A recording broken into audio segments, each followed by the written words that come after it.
السلام عليكم ورحمة الله وبركاته.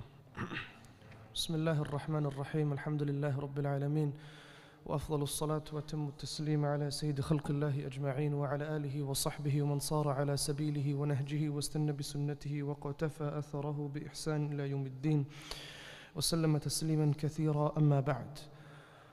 Allah subhanahu wa ta'ala in the Quran, He states, أَفَمَنْ أَسَّسَ بُنْيَانَهُ عَلَى تَقْوَى مِنَ اللَّهِ وَرِضْوَانٍ خَيْرٌ أَمْ مَنْ أَسَّسَ بُنْيَانَهُ عَلَى شَفَا جُرُفٍ هَارٍ فَانْهَارَ بِهِ فِي نَارِ جَهَنَّمَ. Allah in this verse in Surah Tawbah, He speaks about a principle that every single one of us, we need to obtain, that we need to develop, that we need to have, inshaAllah ta'ala, to have success. And giving us this principle, Allah, He gives an example and He says, is the one who builds their house upon a strong foundation, the foundation of taqwa. Is he or she like the individual that builds their house upon a weak foundation that is about to collapse? And when it does collapse, because it will collapse, they fall into the fire of hell. Allah subhanahu wa ta'ala in this verse of the Quran, He speaks about taqwa as being the foundation. Taqwa as being the foundation for our iman. Because one of the crises that we have, one of the challenges that every single one of us we face on a day-to-day basis is how do we maintain our iman? How do we preserve our iman? So Allah subhanahu wa ta'ala here is giving us this principle that just as a building, any building, it has a strong foundation for it to be erected upright, for it not to be demolished, or for it not to collapse with the slightest breeze of wind. It needs to have a solid foundation. Contractors, builders, they need to excavate the land. Likewise, iman, it requires a solid foundation. And Allah says, what is that solid foundation? At-taqwa.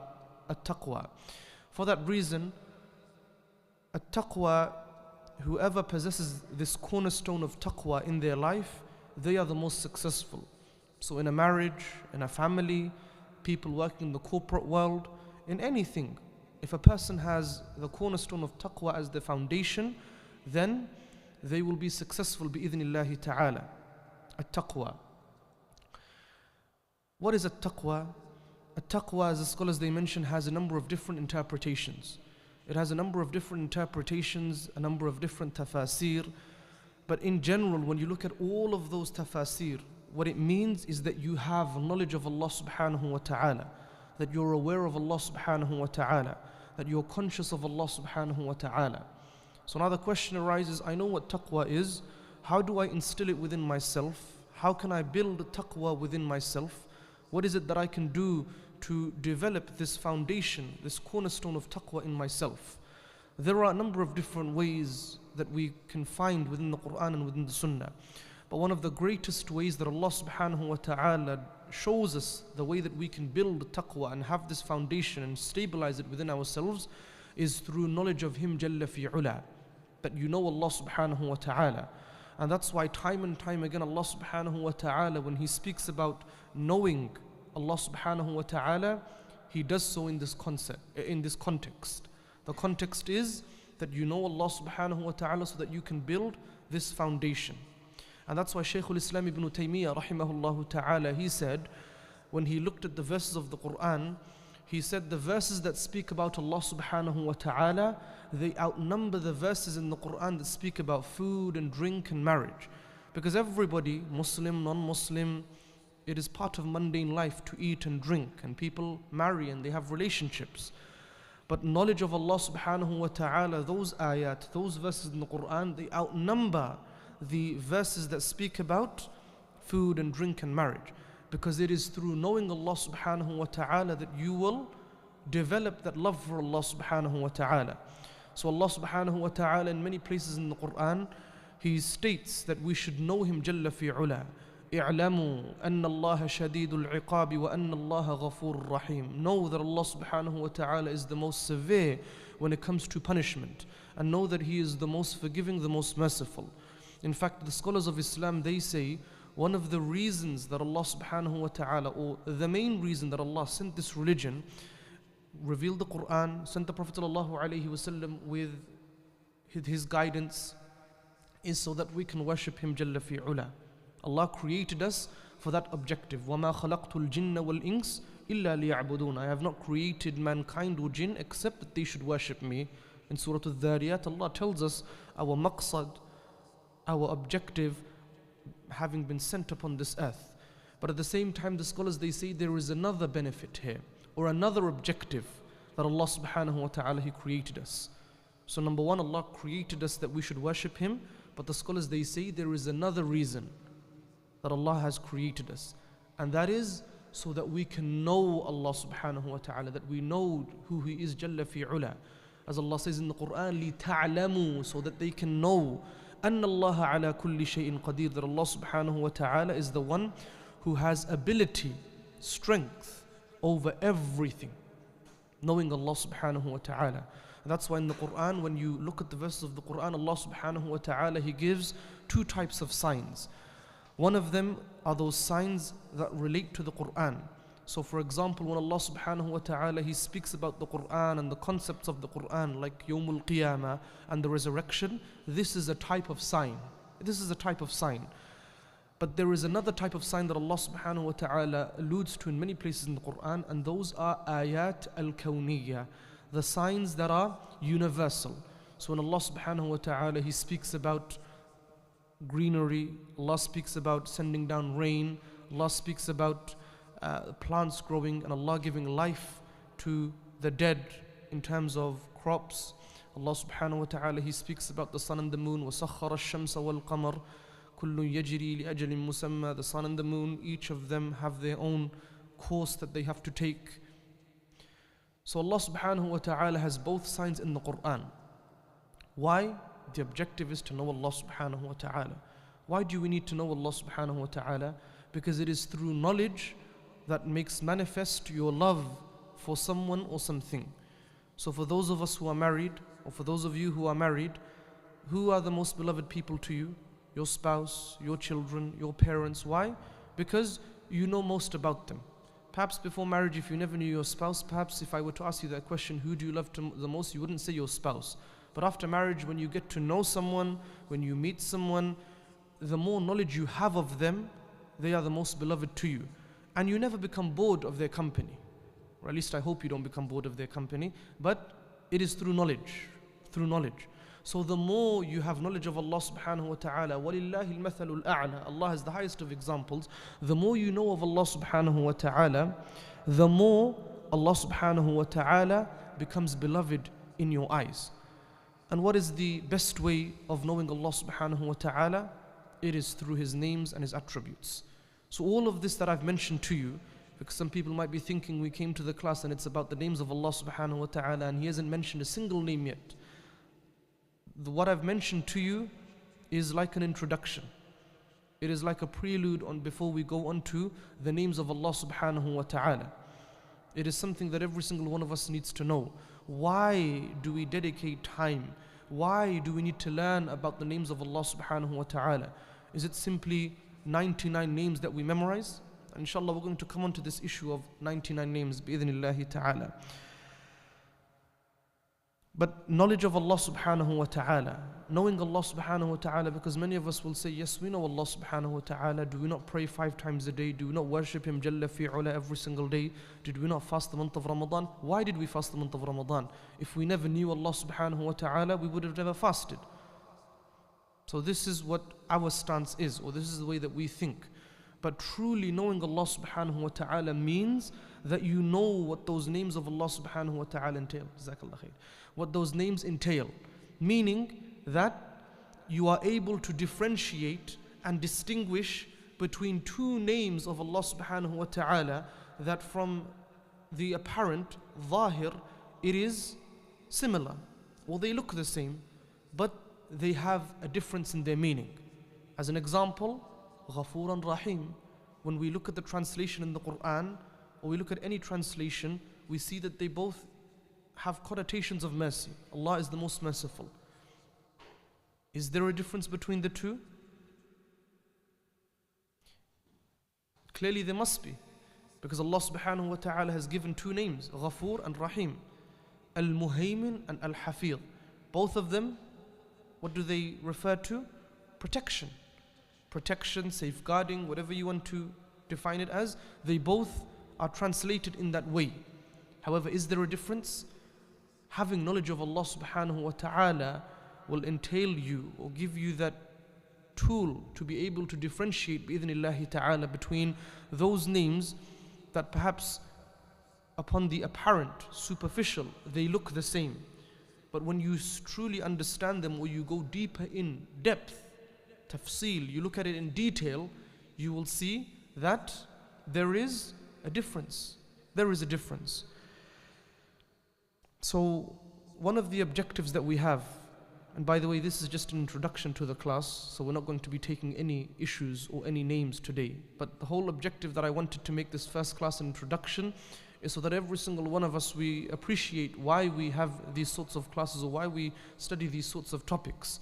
Because there are so many different topics that we can study, but this is important. Why? It is important that we understand these issues before going on to the actual names of Allah subhanahu wa ta'ala.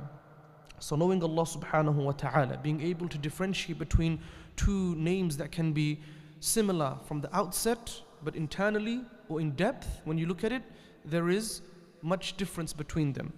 The second reason that we study the names of Allah subhanahu wa ta'ala is so that we don't fall into misguidance, dalala, that we don't oppose the aqeedah of the Salaf rahimahumullah ta'ala. Because when it comes to knowledge of Allah subhanahu wa ta'ala, we cannot give to Allah subhanahu wa ta'ala that which He Himself hasn't given to Him, Jalla fi ula. And when I was actually earlier on preparing for today's class, I was reading or taking an excerpt from the book Al-Aqidatul Wasitiyya by Sheikh Islam Ibn Taymiyyah rahimahullah ta'ala. The Sheikh rahimahullah ta'ala, someone approached him from a different land at the time of Hajj, and they said, in our area the people have fallen into shirk, so I want you to author something or give something to me that I can take back to my people to clear the aqeedah, the creed of Ahlus Sunnati wal Jama'ah. So Shaykh al-Islam Ibn Taymiyyah rahimahullah ta'ala, he has a section in that book in which he titles Al-Qawa'id Al-Asasiyya fil Iman bi Asma'illahi wa Sifatih. He has a section in that book known as the principles for the foundation in understanding the names of Allah subhanahu wa ta'ala and the attributes. And the Shaykh, he explains in that part of the book, وَمِنَ الْإِيمَانِ بِاللَّهِ الْإِيمَانُ بِمَا وَصَفَ اللَّهِ أو بما وصف به نفسه بما وصف به نفسه في كتابه العزيز وبما وصفه به رسول الله صلى الله عليه وسلم أو بما وصفه به رسوله محمد صلى الله عليه وسلم.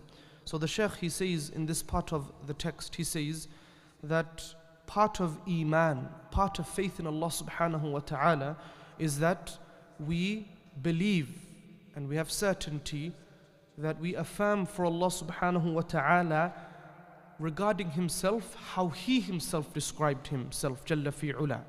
How He Himself described Himself in the Quran that Allah revealed, or that which the Prophet sallallahu alaihi wasallam came with. وَبِمَا وَصَفَهُ بِهِ رَسُولُهُ مُحَمَّدْ صلى الله عليه وسلم, or whatever the Prophet sallallahu alaihi wasallam came regarding Him عليه الصلاة والسلام. من غير تحريف, without any changing or distortion, ولا تعطيل, or without any negation, negating something, meaning rejecting something which Allah subhanahu wa ta'ala has affirmed for Himself. Allah said that He is such and such, or Allah gives, my name is this, but you come and you negate it. That goes against the aqeedah of the Salaf rahimahumullah ta'ala, the aqeedah of Ahlus Sunnati wal Jama'ah. وَمِنْ غَيْرِ تَكْيِيف, or to ask regarding these names. So from the names of Allah subhanahu wa ta'ala is that Allah Azza wa Jal is Al-Hayy, the one who is living, the one who is living. So a person comes and they say, Kaif, how? How can Allah subhanahu wa ta'ala be from those who are all living? Surely everything, everyone has a beginning, has an end. Ahlus Sunnati wal Jama'ah, as Sheikh Islam Ibn Taymiyyah mentions in this part of the book, Aqidatul Wasatiyah, he mentions that the people of Islam, the people of Ahlus Sunnati wal Jama'ah, they don't ask how. That's one of the objectives of him authoring this book, so that he clarifies how we as Muslims who claim to follow the Sunnah of the Prophet ﷺ, how we should interact with these names. That we don't ask min ghayri takyif, that we don't ask how are these attributes attributed and given to Allah subhanahu wa ta'ala, wala tamthil, and without any comparison. So when Allah subhanahu wa ta'ala, He gives a name, we don't make a parable to that.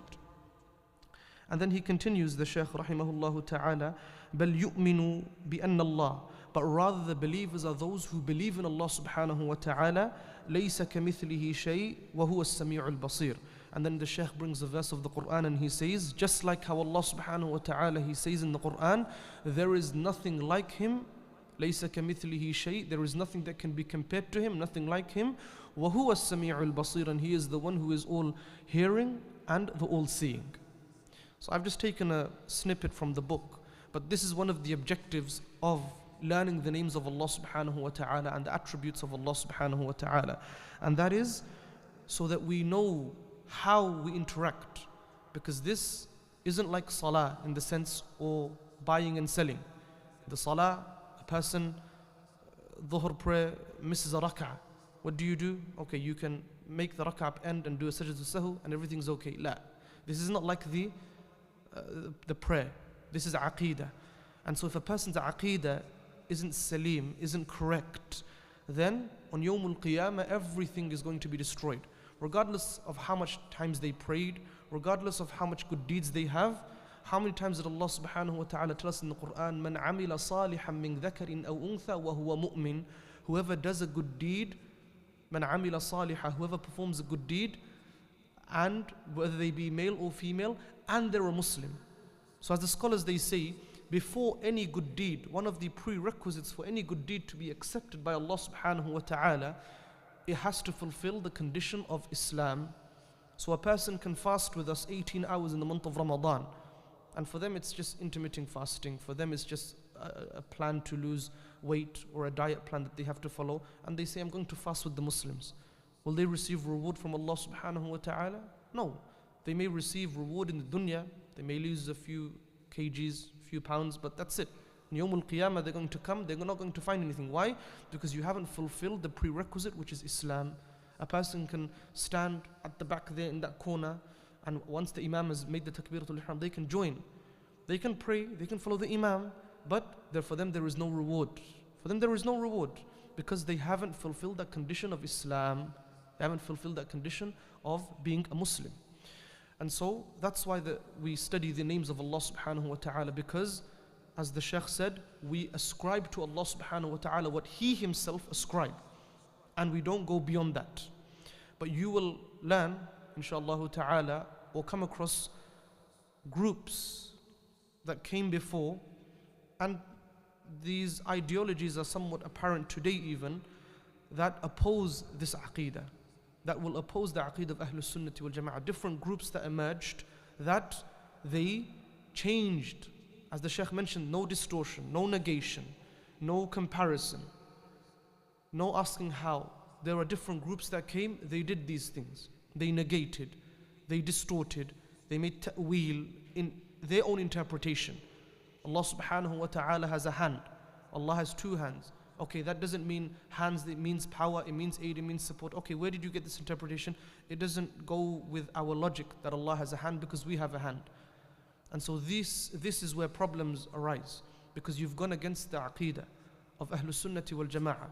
Did any of those companions that were living with the Prophet ﷺ say that the hand here means support or the hand here means assistance? How did they interpret that? That is what we need to go back to. So when it comes to aqeedah, it isn't issues that you can have ijtihad. It isn't issues that you can have ijtihad, where, for example, the four madhahib, the imams, they differ. That is fiqh. That is ijtihad. There is permissible, inshallah. When it comes to aqeedah, there is no ijtihad here. You can't have ijtihad. You can't have striving in this issue in this issue of aqeedah.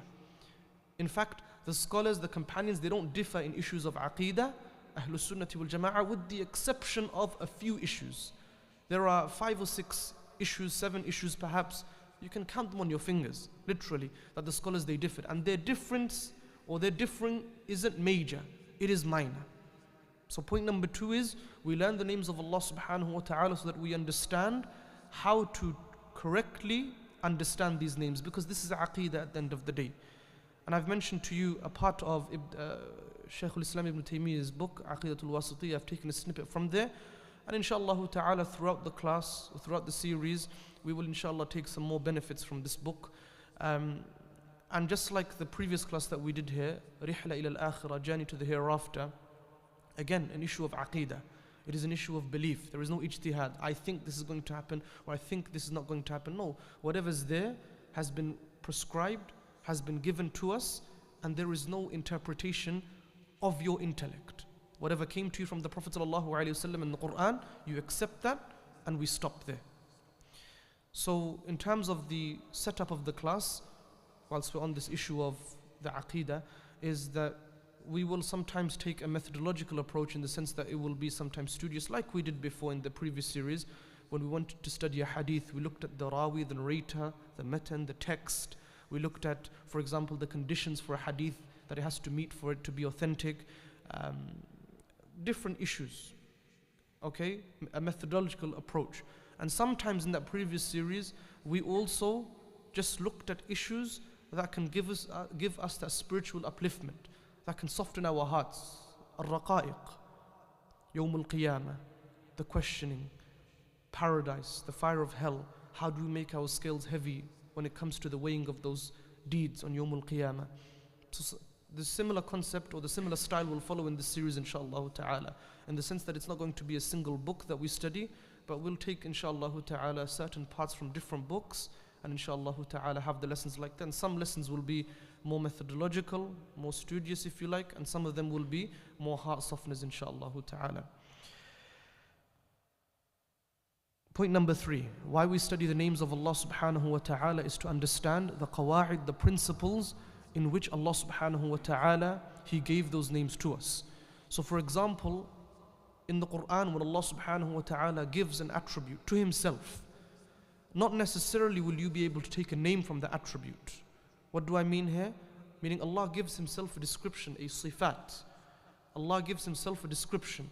But from that description, you don't take a name from Allah subhanahu wa ta'ala. So if you say a person is walking, a person is walking, but then automatically from that, it's a fi'l, it's a verb. He or she, they are doing something.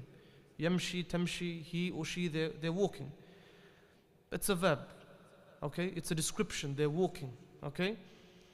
But then from that now, if you ascertain that he or she is a walker, al-mashi, the walker, you've ascertained or you've come to a conclusion that this is their name, al-mashi. With the names of Allah subhanahu wa ta'ala, you can't always do that. You can't always do that. So for example, Allah says in the Quran, وَمَكَرُوا وَمَكَرَ اللَّهِ. Allah plots and Allah وَمَكَرُوا وَمَكَرَ اللَّهِ. They plot and they plan, and Allah also plots and plans. Makar, okay, to plot and plan. So now can we come and say that Allah is al-makir, the one who plots? No, because nowhere in the Quran or in the Sunnah of the Prophet ﷺ do we find Allah subhanahu wa ta'ala or the Prophet ﷺ describing Allah as being the plotter. And the scholars, they mentioned some wisdoms behind this, because plotting, it has a negative connotation sometimes. Plotting can mean evil. A person plots for evil.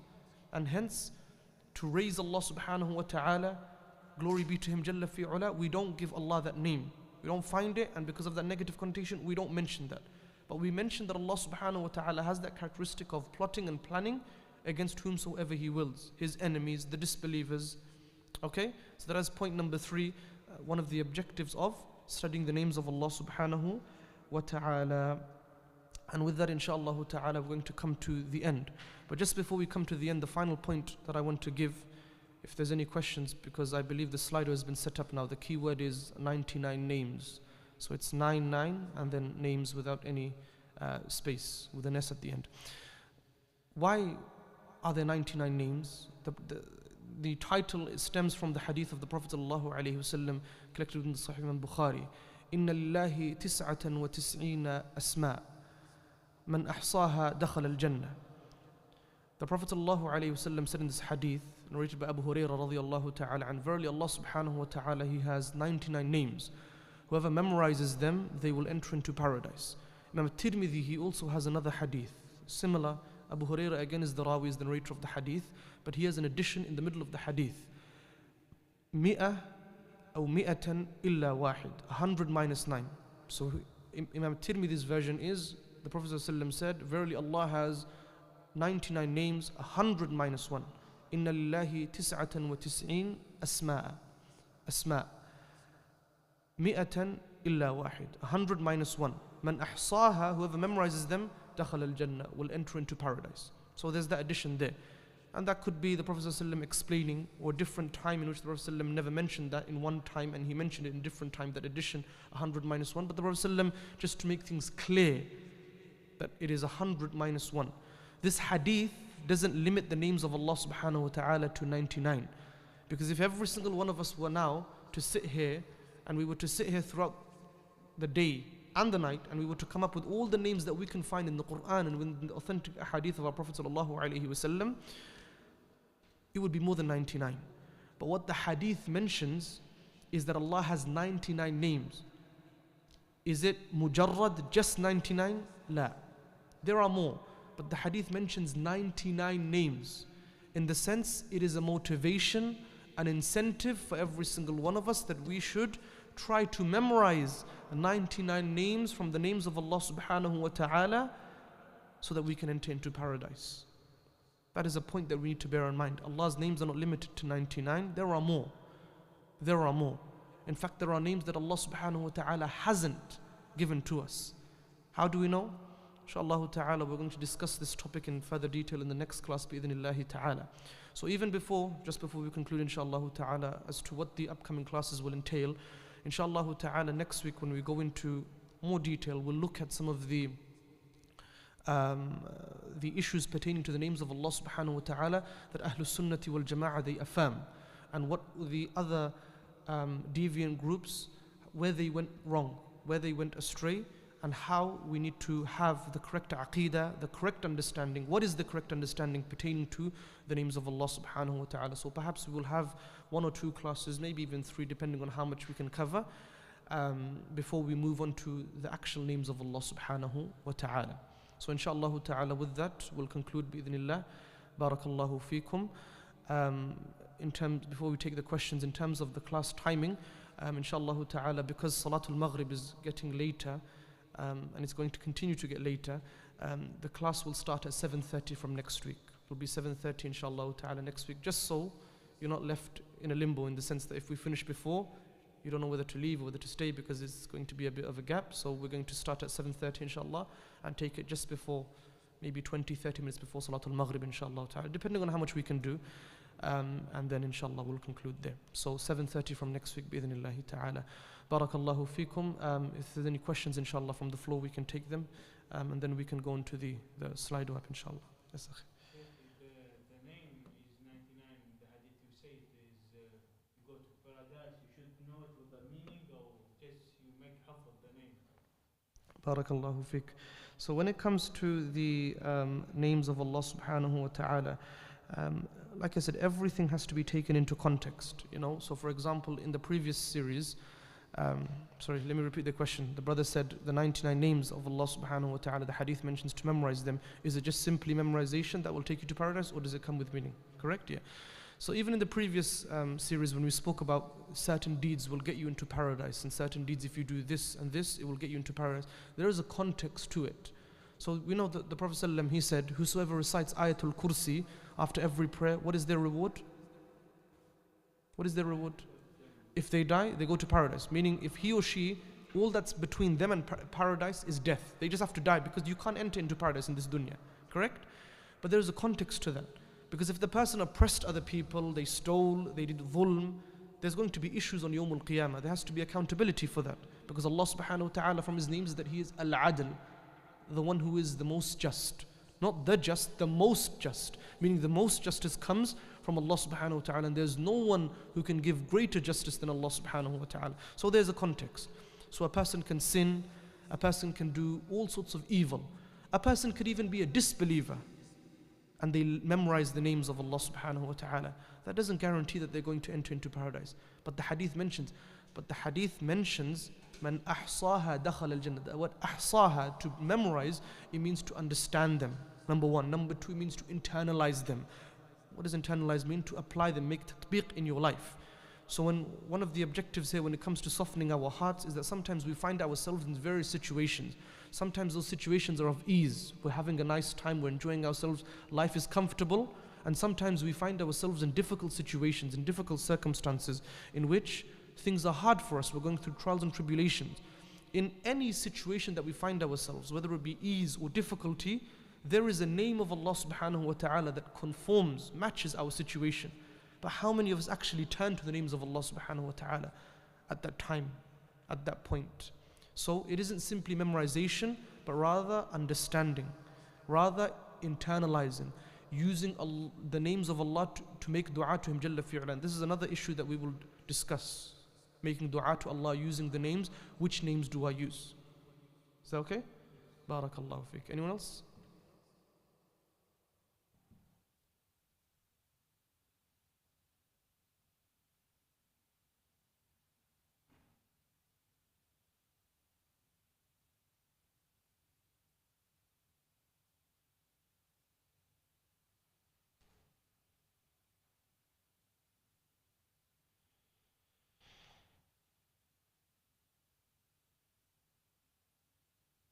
Any more questions from the floor before we go into Slido? In the Quran, how many names from Allah is coming? Like, كم اسم من الله مذكور بالقرآن؟ لا أدري.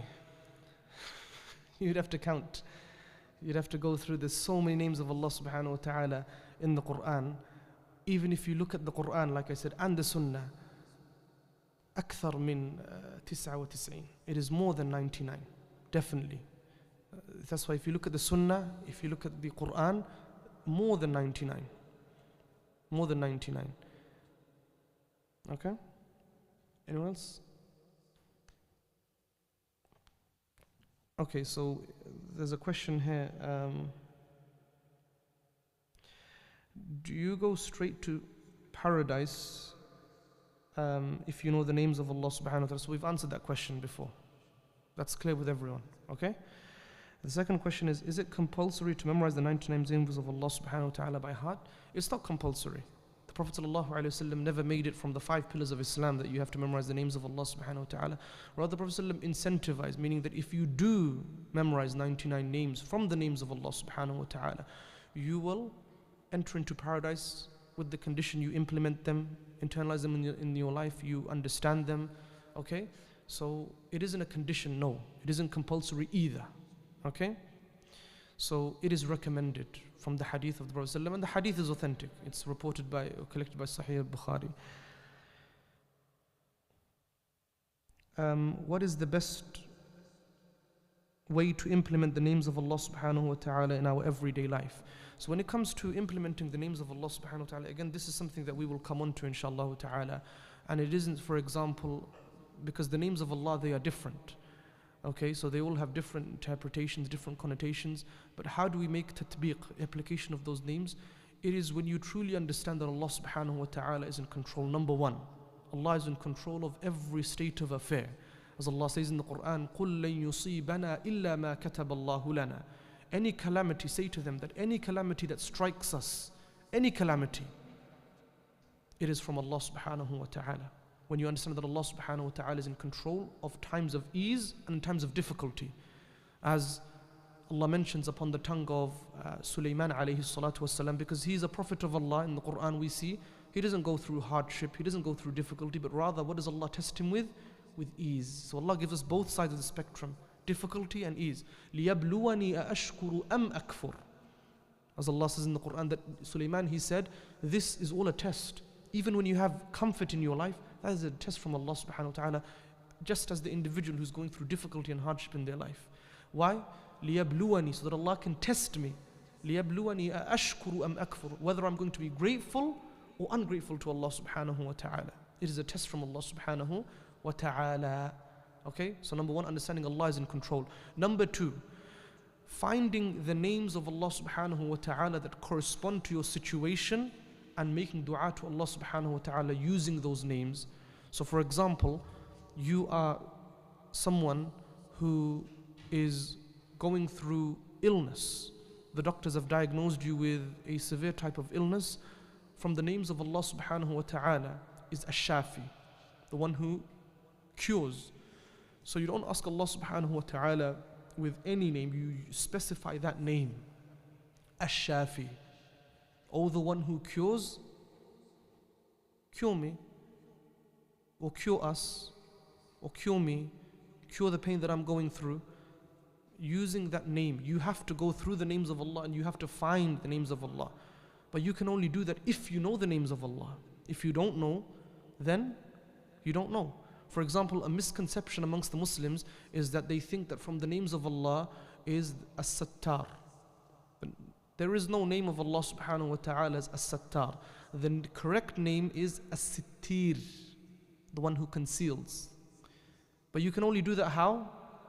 Through knowledge, through knowing the names of Allah subhanahu wa ta'ala. So those are two ways that you can implement the names of Allah subhanahu wa ta'ala. And when we go more into detail throughout the series, throughout the classes, inshallah, we'll mention some more points bi'idhnillahi ta'ala.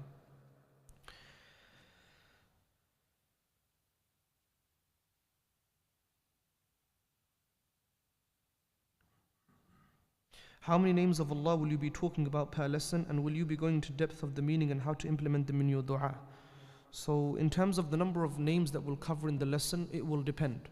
So for example, certain names, they are similar. Okay, they are similar, and so we can discuss them quite easily.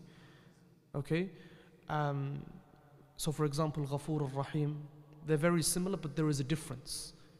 So perhaps we can take those two names in a class. But there are certain names that might not even finish within a single class. We may not be able to finish them in a single class. It might require two classes because of how much detail those names are, or how the companions, they explain those names. As-Samad, okay, as an example, what did those companions, they say regarding, how did they explain those names? Okay, so it isn't a fixed rule that we're going to go through one name per class or two names per class. It will differ. We will try our best to do one name per class. Sometimes it will be two names per class, and sometimes it might be even three names per class. Okay, depending on that name itself, inshallah ta'ala.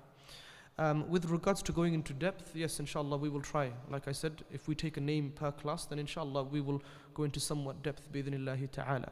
And how we can implement them in our du'as, yes, that is important.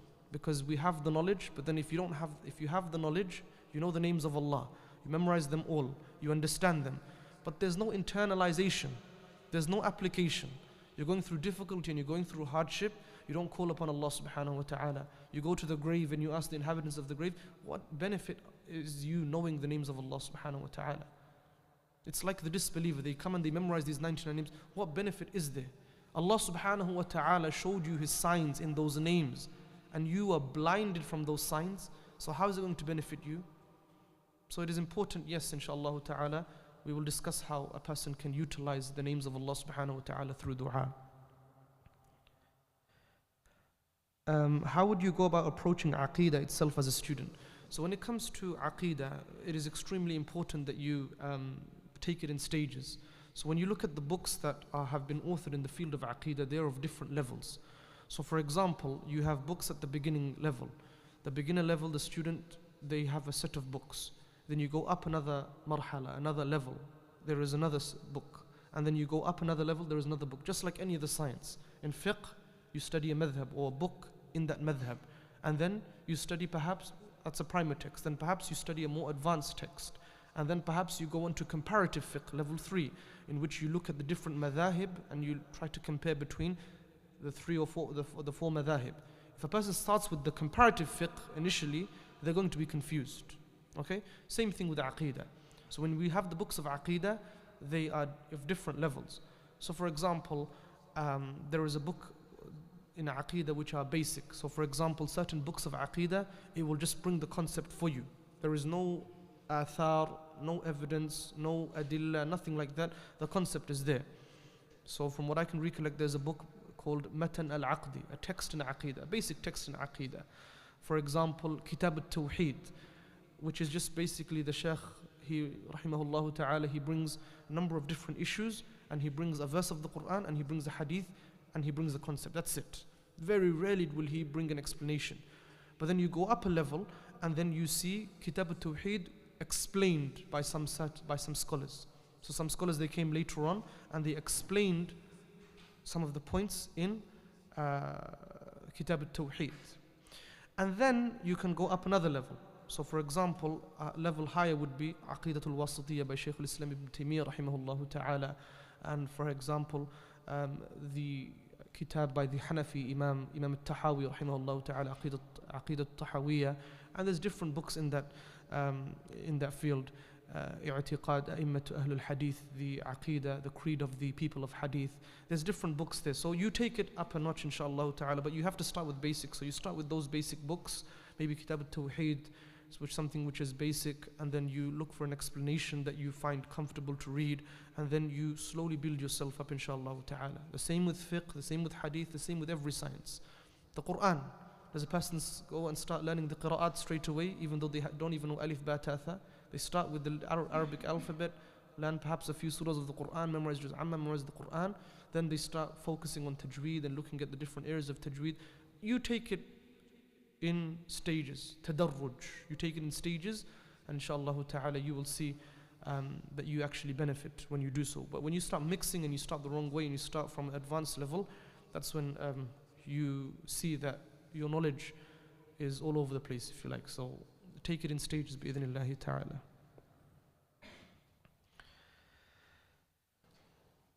Is dua more effective when you link a name of Allah subhanahu wa ta'ala to what you want when it's related to the name? Example, Ya Razzaq, increase me in my rizq. Yes. So Allah subhanahu wa ta'ala, I didn't really want to go into it because it's a topic for another lecture, but since the questions are coming in, Allah subhanahu wa ta'ala, He tells us in the Quran, وَلِلَّهِ الْأَسْمَاءُ الْحُسْنَى فَادْعُوهُ بِهَا. To Allah subhanahu wa ta'ala belongs the most beautiful of names. So, فَادْعُوهُ بِهَا. Call upon Allah subhanahu wa ta'ala with those names. So look at your situation, and whatever conforms is linked to your situation, use that name. Use that name. The student of Sheikh Islam Ibn Taymiyyah rahimahullah ta'ala, in one of his works, Ibn al-Qayyim al-Jawzi rahimahullah, he said, when you use the name of Allah, Al-Qayyum, the sustainer, Ibn al-Qayyim al-Jawzi rahimahullah ta'ala, he says that name has amazing effects on your dua. That name is extremely powerful. So depending upon your situation, find the name that is closest, aqrab to your situation, inshallah ta'ala, and use that name bi'idhnillahi ta'ala.